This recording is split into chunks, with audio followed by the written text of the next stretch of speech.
Assalamualaikum warahmatullahi wabarakatuh. Perkenalkan, nama saya Anissa Makfirah. Saya seorang mahasiswi di Institut Agama Islam Negeri Langsa, program studi pendidikan agama Islam. Pada saat ini, saya sedang menjalankan kegiatan KKN tematik berbasis media sosial. Salah satu program KKN tematik ini adalah membuat video dokumenter. Saya sendiri memilih tema kearifan lokal dengan judul Proses pengolahan air nira menjadi gula aren di Desa Tangsi Lama.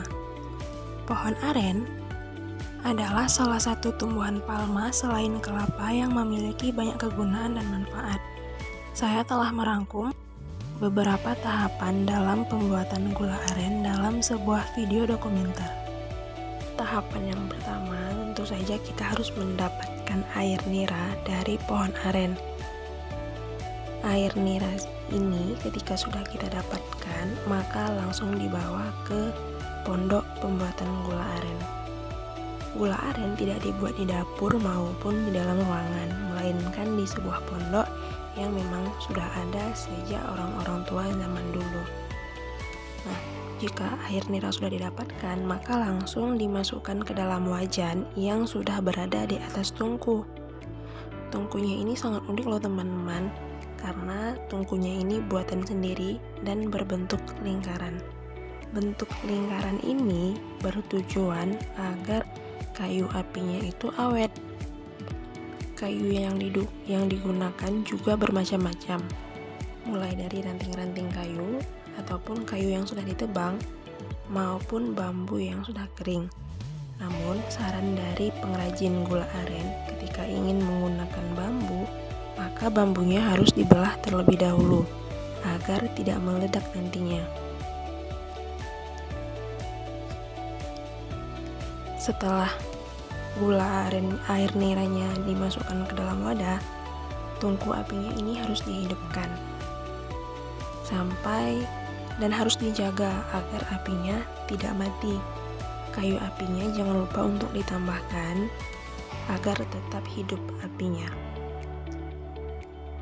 Gula aren ini memiliki sangat banyak manfaat, terutama bagi tubuh manusia.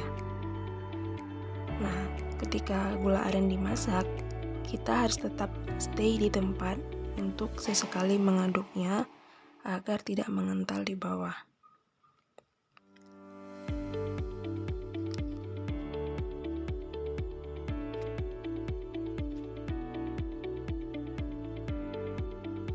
Setelah beberapa jam, maka air nira tersebut akan menyusut dan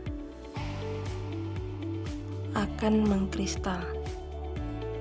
Air nira yang di dalam wajan tersebut harus tetap diaduk-aduk sampai benar-benar adonannya itu padat dan mengkristal sampai bisa dimasukkan ke dalam cetakan. Cetakannya ini juga sangat unik teman-teman. Cetakannya berbentuk bulat dan terbuat dari bambu yang dipotong-potong menjadi beberapa bagian. Bentuk gula aren sendiri ada yang memang bulat, ada juga yang seperti mangkok, tapi di desa saya bentuk cetakan gula aren itu berbentuk bulat dan terbuat dari bambu. Nah, gula arennya dimasukkan satu persatu ke dalam cetakan. Semua alat-alat yang digunakan dalam pembuatan gula aren ini memang alat turun-temurun yang diwariskan dari para orang tua zaman dahulu. Dan alatnya ini memang buatan tangan sendiri.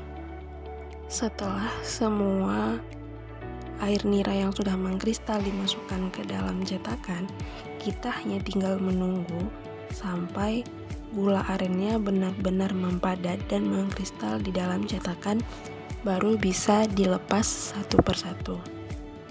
Pada awalnya ketika saya melihat dimasukkan ke dalam cetakan, saya mengira gula aren ini akan tumpah. Namun ternyata tidak tumpah teman-teman.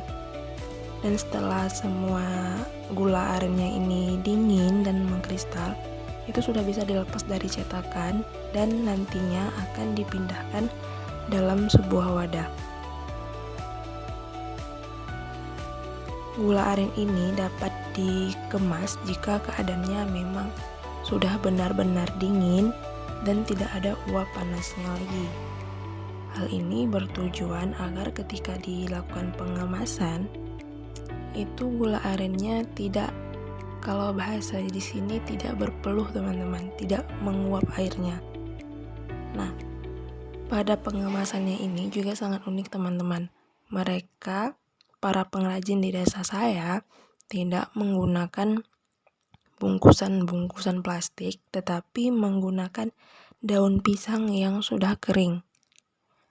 Dan di bawahnya dilapisi oleh kertas nasi.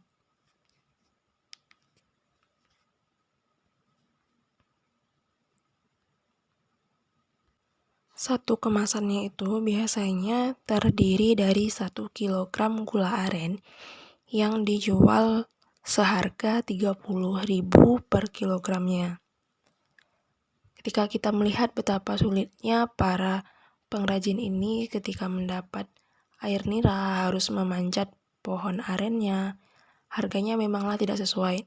Dan sudah tidak banyak lagi di desa saya yang memang masih menekuni pembuatan gula aren ini. Hanya tinggal beberapa orang saja yang memang masih mau membuat gula aren. Disebabkan juga tidak ada banyaknya lagi pohon aren yang terdapat di desa saya. Banyak orang-orang yang sudah menebang pohon aren